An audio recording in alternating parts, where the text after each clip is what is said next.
is my view that this 13 South African-Spain consultations has been successful despite the global challenges that we face, in particular the COVID-19 pandemic. I think our discussions has been underpinned by the fact that any transnational challenge can only be negated upon through the flourishment of multilateralism and the increased collaboration between member states of the United Nations. And I think the relationship and bonds of friendship between Spain and South Africa is a testimony, Your Excellency, of what can be achieved amongst friends. Importantly, it has been able to give us opportunity to re-evaluate our relationship and also to be self-critical.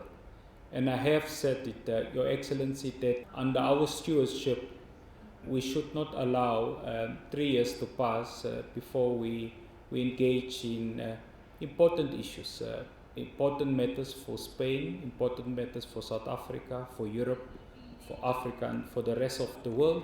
And we hope the instruments that we have put in place will help to remodify our new spirited approach.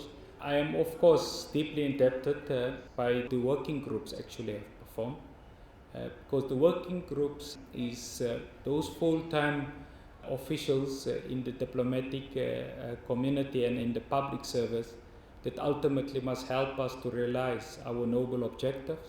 So we are deeply indebted for the work they have done and will continue to support all other future efforts. I think importantly, I'm deeply indebted, Your Excellency, for the views that Spain holds, how they view South Africa and how they view Africa. And central to that is the amplification about how Spain sees the leadership role and stewardship role that South Africa has to offer the rest of Africa, and we are deeply indebted. I think it is a broad consensus that we need to deepen our multilateral relationships and bonds of friendships using the United Nations, of course, as the central pillar in regards to this matter. Your Excellency, more work needs to be done on our economic diplomacy. It's a central pillar for Spain and for South Africa, and I think we are inspired by the fact that the working groups have nudged us closer to that. We will continue to do so, being conscious that South Africa is known for its testimony on human rights. So any vulnerability about ordinary people in South Africa, the rest of the world, we want to make a submission that in South Africa, Spain has a reliable and a loyal ally in relation to that matters.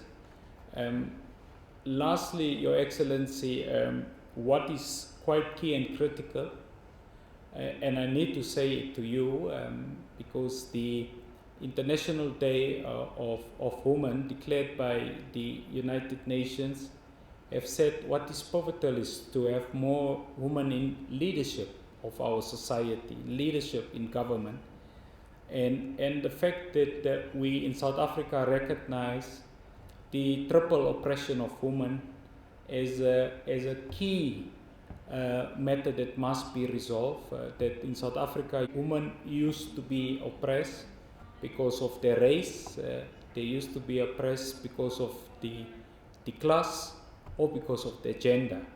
And in South Africa, you have a reliable ally as we ensure that more women flourish and the emancipation of women becomes a responsibility of all member states of Africa. I wish to conclude by saying that I thank you for our deep discussions on the TRIPS waiver and what could be done as we continue to reflect deeply in the World Health Organization and the World Trade Organization. And I think we should continue to canvass opinions and share sentiments.